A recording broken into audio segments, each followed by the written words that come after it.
Un enfant âgé de 3 ans a été retrouvé mort dans une fosse septique. Le drame s'est passé à Bessiaport 1 dans la commune de Matoto. L'autopsie révèle que l'enfant avait été tué avant qu'il soit déposé dans cette fosse. Le détail, c'est tout de suite. Et puis le SLEG menace d'aller en grève si le protocole d'accord n'est pas respecté par le gouvernement. Une situation très inquiétante dont vous suivrez la réaction de certains citoyens dans cette édition. C'est officiel, la pension de tous les assurés sociaux de Guinée passe à 40%, une promesse que le directeur général de la Caisse nationale de sécurité sociale, Malik Sanko, avait pris devant le chef de l'État. Les Échos, c'est dans un instant. Bonsoir et bienvenue. Si c'est maintenant que vous nous rejoignez sur Évasion Guinée, première réunion trimestrielle à la Direction générale des douanes au compte de l'année 2019. Une occasion pour le général Toumani Sangaré et ses hommes de faire un bilan à mi-parcours de la réalisation de leur objectif budgétaire.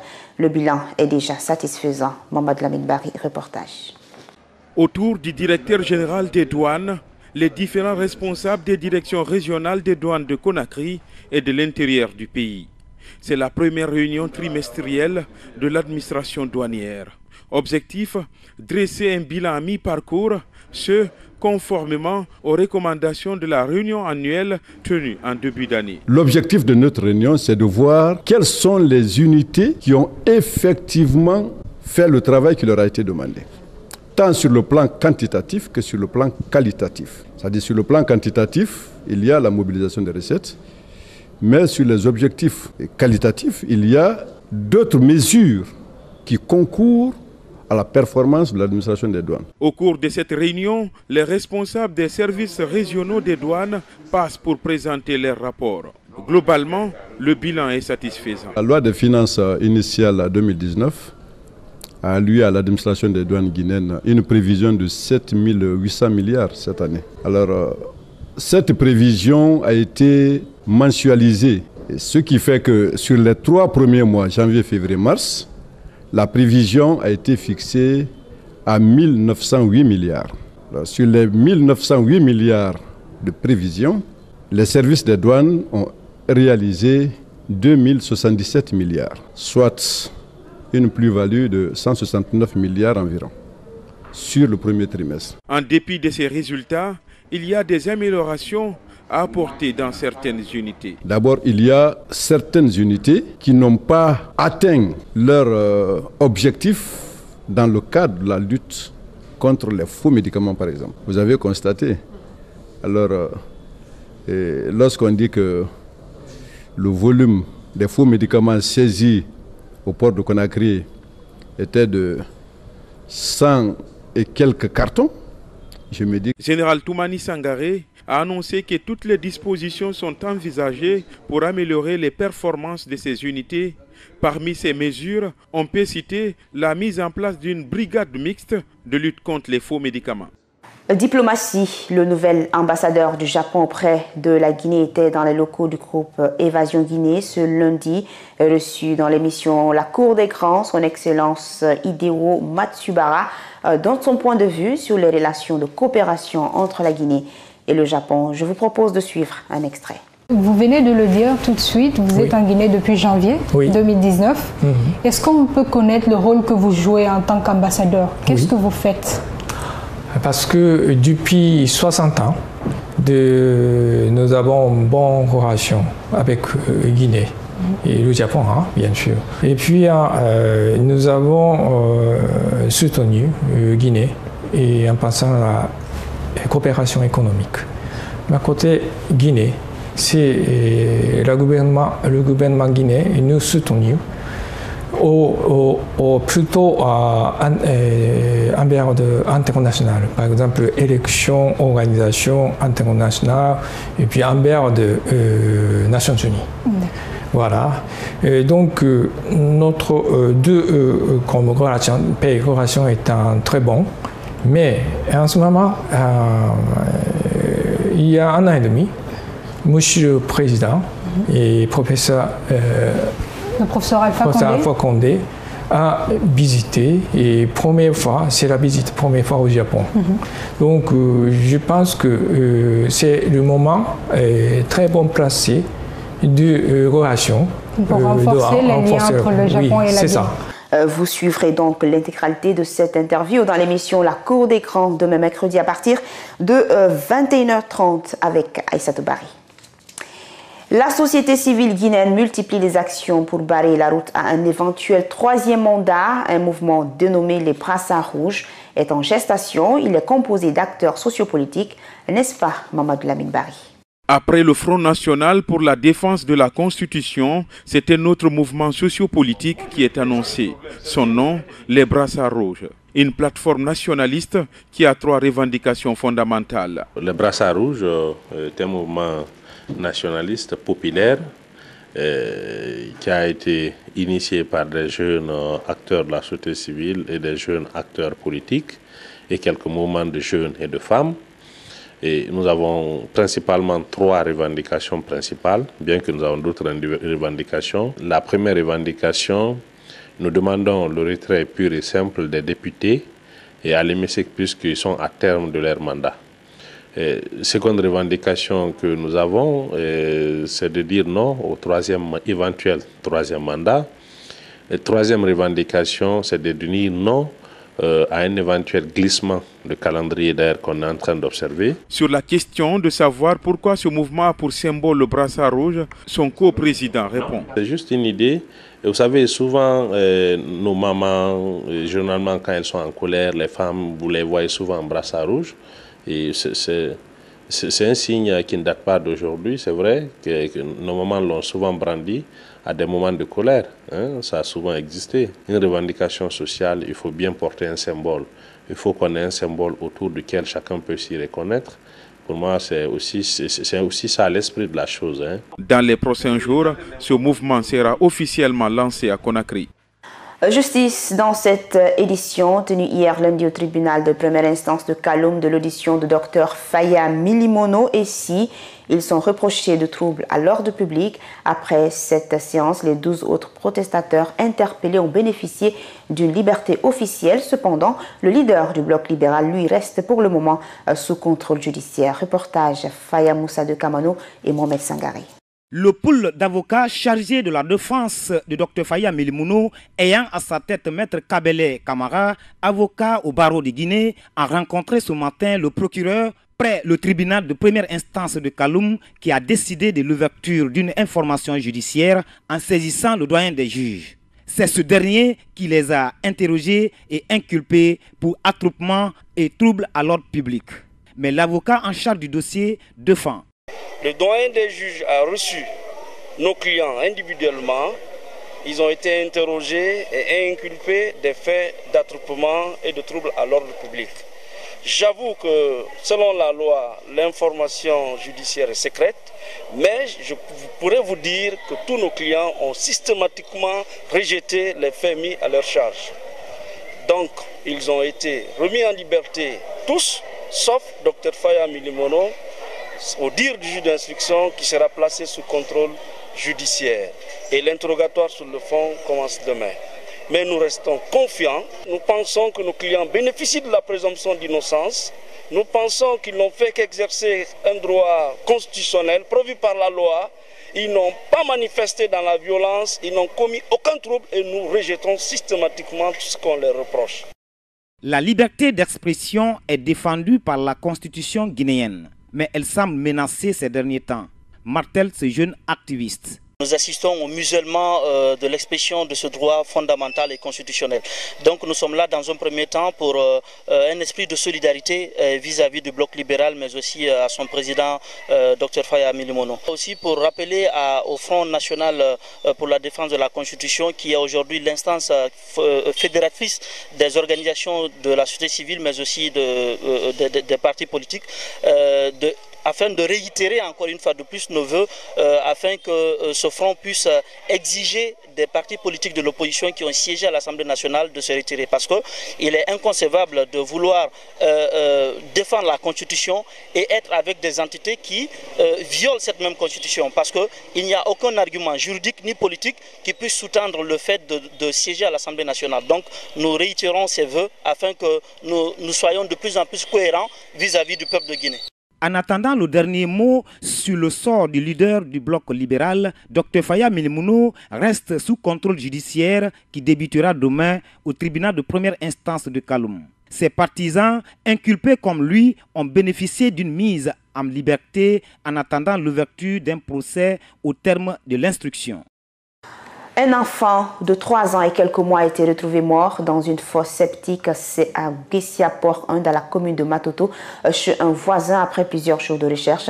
Les examens de l'autopsie révèlent que l'enfant a été tué avant d'être déposé dans cette fosse septique suite à des coups de massacre. Le responsable du foyer est déjà arrêté et conduit à la maison centrale.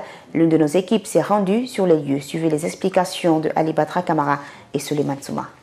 C'est une information qui fait froid dans le dos. Un bébé de 3 ans, disparu samedi 30 mars, vient d'être retrouvé mort dans une fosse septique.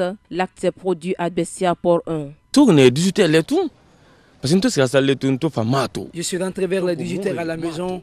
Jusqu'à 5h du matin, on le cherchait. Du quartier jusqu'à Yimbaya Faban. C'est ainsi que la femme de mon voisin m'a dit qu'un enfant a été retrouvé à Antak Plateau. Je me suis rendu et j'ai trouvé que ce n'était pas mon fils, c'était une fille. C'était la même chose à Guessia au Nobio.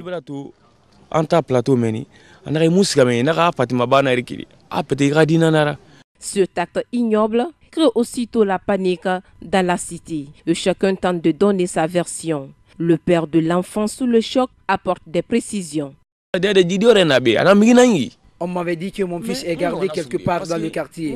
J'étais pas sûr. J'étais à la base militaire. On m'a appelé de venir voir qu'un enfant a été retrouvé dans une fosse septique. Et c'était là que je me suis rendu et j'ai su que c'est mon enfant.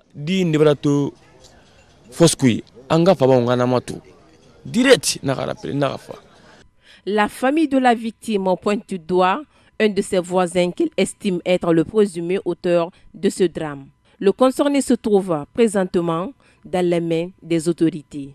De là, il est resté, il a proféré une menace maintenant contre le papa pour dire que je vais te causer des préjudices que tu ne vas jamais oublier dans ta vie. Je vais te faire du tort que tu ne vas jamais oublier dans ta vie. Donc nous, le papa a négligé cette menace pour dire que ça peut arriver au cours des altercations.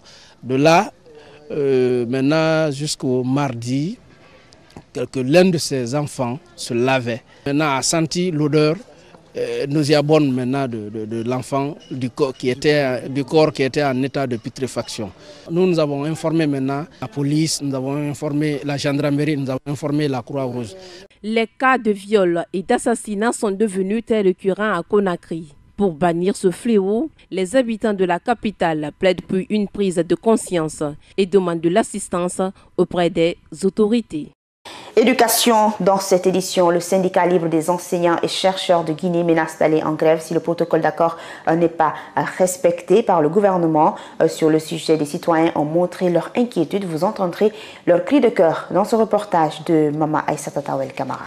Les 12 points inscrits dans le protocole d'accord signé le 10 janvier dernier par le gouvernement et le SLEG n'ont jusque-là pas connu une avancée significative, à part le point portant sur le dégel des salaires selon les concernés. Sur ce sujet, les syndicalistes pointent du doigt le ministre de l'Enseignement supérieur qui refuse de respecter le protocole d'accord. Une démarche qui pousse le SLEG à déclencher une grève dès ce mercredi.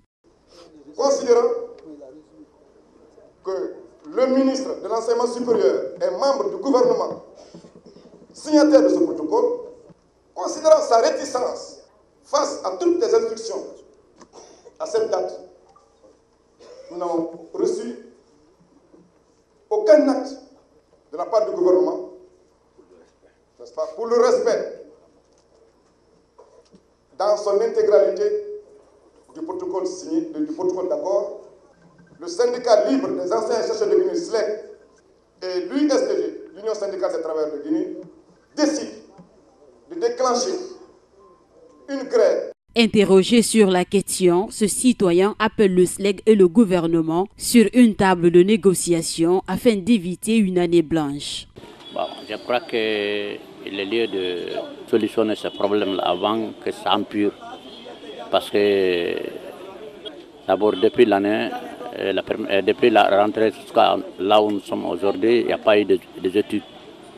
Donc il faut que Souma voit sa copie et le gouvernement prend sa responsabilité. Le respect de ce protocole d'accord par le gouvernement et l'entente des deux parties sont entre autres sollicités. Le SLEG a été compréhensif, donc il est au tour maintenant du gouvernement d'appliquer à la lettre ses promesses. Parce que ce soit le gouvernement ou le SLEG, chacun d'eux a ses enfants à l'école, a ses neveux et tant d'autres. Donc, et tous, ils doivent œuvrer dans le sens à ce que ce pays-là aille de l'avant. Selon les dires des observateurs, le gouvernement et le syndicat libre des enseignants et chercheurs de Guinée ont suffisamment expérimenté les dégâts que peut causer une grève. Pour ne pas revivre les manifestations précédentes, ils sont suppliés de conjuguer le même verbe pour une Guinée unie. Pendant ce temps, le syndicat national de l'éducation tire la sonnette d'alarme et propose des solutions pour éviter de nouvelles perturbations dans le secteur éducatif. Je vous propose de suivre le secrétaire général du syndicat national des enseignants, Michel Balamou, au micro de Mamadou Lamine Bari. Camarades enseignants et syndicalistes de tous bords confondus, chers gouvernants, acteurs de la société civile, parents d'élèves et amis de l'école, après 2 trimestres de cours sur fond d'instabilité dans nos concessions scolaires, affectant négativement le niveau et la qualité de l'enseignement-apprentissage, une nouvelle crise s'annonce dans le milieu scolaire et universitaire de la République de Guinée.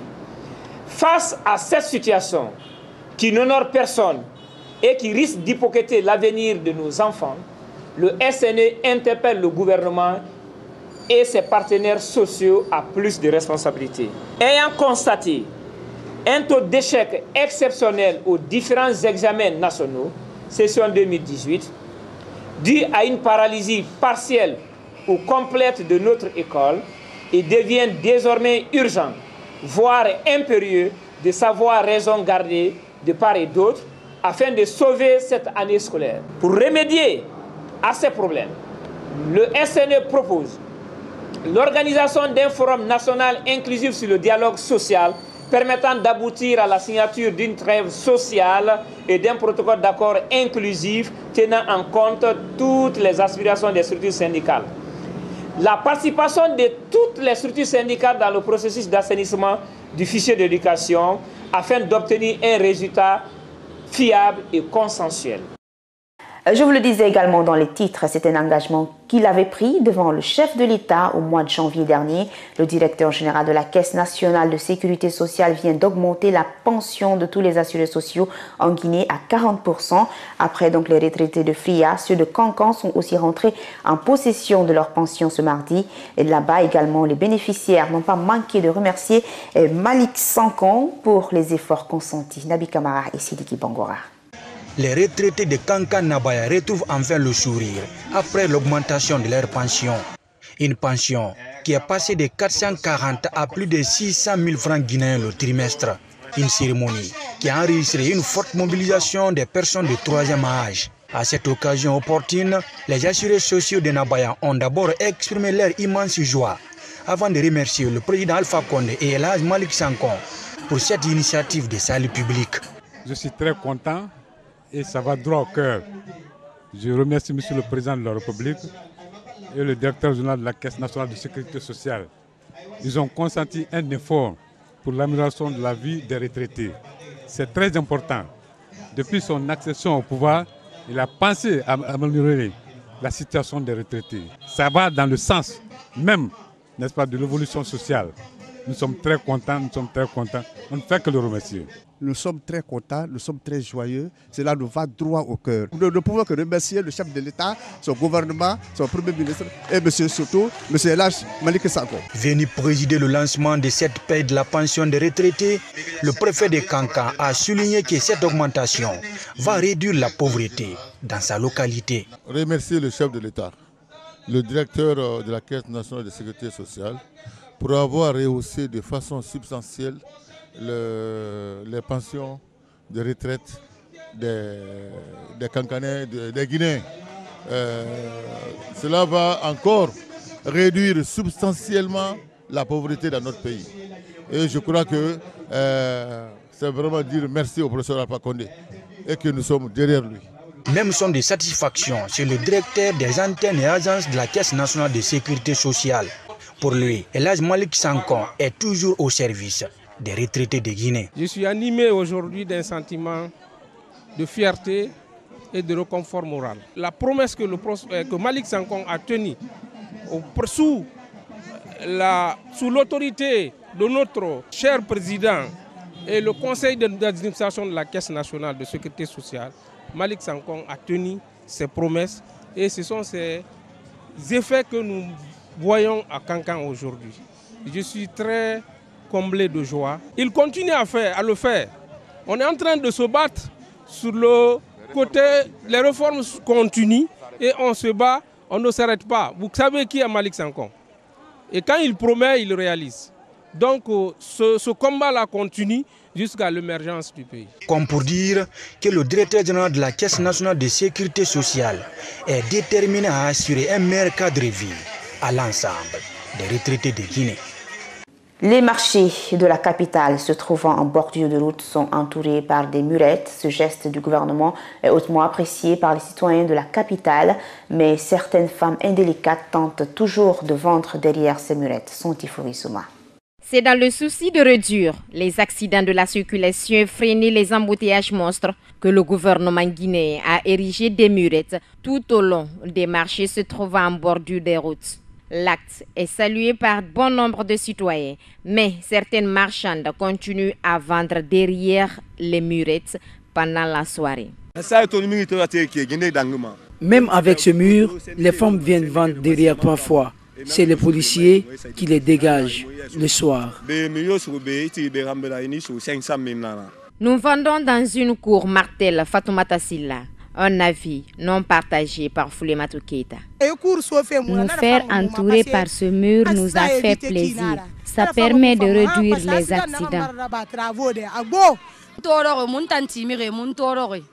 Nous souffrons, même si nous nous arrêtons devant les boutiques, on nous chasse. Les policiers nous retirent de l'argent. Pour cet acteur de la société civile, l'État devrait multiplier ses actes pour protéger les citoyens et leurs biens. Regardez ici, jusqu'à kilomètre 36, les étalagistes avaient fini par envahir le trottoir, je vais dire. Donc aujourd'hui, maintenant, si on met une limite entre les marchés et les trottoirs et la route, je pense qu'on est en train de sécuriser les consommateurs et les utilisateurs de ces marchés publics dans notre pays. Les véhicules qui percutent les gens, c'est leur entrée des marchés. Aujourd'hui, ces murs constituent déjà des barrières pour certains véhicules qui n'ont pas même de freins, qui circulent dans la... Selon l'administrateur du marché, Danko 5, qui n'a pas voulu se prêter à nos questions, plus de 80 cas d'accidents étaient enregistrés par mois dans ce marché. Mais avec ces murettes, aucun cas n'est constaté pour l'heure. Franck Onedou, la sous-préfecture de Kirwani, qui a accueilli le forum des Konaté, cette année a bénéficié d'un centre de santé. C'est l'œuvre des ressortissants de cette localité. Le centre a été inauguré par les cadres à l'occasion du forum des Konaté Bunda. Mohamed Isiaga Souma et Marcel Souma. Après Kalankala l'année dernière, c'est au tour de Franck Onedou, une sous-préfecture de Kirwani, d'abriter la 4e édition du forum Konaté Bunda. Avec une forte délégation ministérielle, un accueil chaleureux a été réservé par les habitants venus de partout, accompagnés par des danses folkloriques. À quelques kilomètres de là, Nyale Mordou. Ici, un nouveau poste de santé ouvre ses portes, construit par les ressortissants et résidents de la localité. Le centre bénéficie également d'un appui sanitaire du gouvernement guinéen. Nous venons faire la remise au nom de M. le Président de la République, le professeur Alpha Condé, et son ministre de la Santé, les équipements pour le centre de nouveaux postes de santé de Nyale Mordou. Comme vous le savez, la préoccupation de M. le Président de la République, c'est d'avoir la santé à la base. Il le dit et tout le temps qu'il souhaite de l'accès aux soins pour tous les Guinéens. L'inauguration de ce centre de santé s'inscrit dans un vaste programme organisé par l'association Konaté Bunda pour le développement dans notre grande organisation qu'on appelle le TRON. Avec un financement de 210 millions de francs guinéens, ce centre est baptisé Hadja Sidibé Kondé, une brave dame de la localité connue pour son combat en faveur du développement communautaire. Tout ce qui rentre dans ce centre, ce n'est pas gratuit. Il y a ce qu'on appelle le recouvrement de coûts. Bien évidemment, il y a des médicaments qui coûtent rien. Il y a des médicaments qui sont sans coût, notamment les médicaments contre le paludisme et les médicaments contre le VIH et autres. Mais tous les autres médicaments qui rentrent dans la prise en charge des pathologies ordinaires sont évidemment achetés. La construction de ce poste de santé est une première à Nial-Mordou. Il va contribuer au taux d'évacuation des malades dans la sous-préfecture de Komodou. Le don qui est là aujourd'hui, ça nous va vraiment droit au cœur. C'est un édifice qui doit être vraiment prendre soin. Avec la présence de cet édifice, vraiment on est très content. Il faut rappeler qu'en 2014, le district de Nial-Mordou a été frappé par l'épidémie à virus Ebola. Sur un autre plan, les fils ressortissants de Kankan, appelés Sédé Diamanadia, ont procédé ce week-end à une passation de service au Palais du Peuple à travers une grandiose cérémonie. Le nouveau bureau de cette structure Sédé aura désormais la tâche lourde de réaliser des projets de développement communautaire dans cette localité. Maman Aïssata Tawel Kamara et Lansana Kamara nous signent ce reportage. Initiée par les fils ressortissants de Kankan, cette cérémonie de Mamaya est organisée pour une passation de service entre les bureaux sortants et entrants de Diamanadia. Pour les 5 prochaines années, ce nouveau bureau s'est fixé comme objectif la réalisation de plusieurs projets. Le CD entrant Diamanadia 4, pour ces 5 ans de mandat, aura à réaliser les projets suivants. La réalisation de 15 forages d'eau, le reboisement des berges du fleuve Milo, le réaménagement du grand cimetière, la construction d'une bibliothèque dans l'enceinte de la mosquée, la construction d'un centre de santé amélioré mères et enfants. Après donc une première édition reçue et appréciée de tous, où nous avons réalisé une vingtaine de forages sur 15 prévus et continuons de nous battre pour réaliser les autres projets. Avant la passation de service, cette nouvelle équipe avait déjà réalisé plusieurs forages dans la ville de Kankan, ce pour contribuer au développement communautaire de cette localité. Le sœur qui est dans le bara, c'est ce sœur-là qui s'occupe de la jeunesse, qui s'occupe de tout ce que la jeunesse doit faire dans la ville de Kankan. Donc maintenant, nous sommes les délégués du Sotikemo de Kankan. Nous allons donner tout de nous pour notre ville de Kankan. Notre première édition a été un exemple éloquent. On est en contact déjà avec le ministère de l'Environnement relatif au projet de reboisement des berges. Donc on a de bonnes promesses aussi, comme quoi que le ministre même s'est personnellement impliqué à nous accompagner. Réconforté par la mobilisation et la confiance qui lui a été portée, le parrain de l'événement remercie et promet d'accompagner cette nouvelle équipe. Je suis très comblé de joie du fait qu'on m'a choisi comme président d'honneur. Je ne suis pas le seul ressortissant de Kankan, je ne suis pas le seul ressortissant de Sabadou Parlement. Ce n'est pas pour l'argent, ce n'est pas pour autre chose, c'est juste un choix qui est tombé sur ma personne. Et c'est pourquoi je dis que je suis très content. Officiellement installé, le nouveau bureau de Diamanadia, communément appelé CD, promet à son tour de se donner à fond pour satisfaire les habitants de Kankan. Voilà, mesdames et messieurs, c'est la fin de cette édition. Merci de votre aimable attention. Passez d'excellents moments en compagnie des programmes du groupe Évasion Guinée. Et à demain. Bonsoir.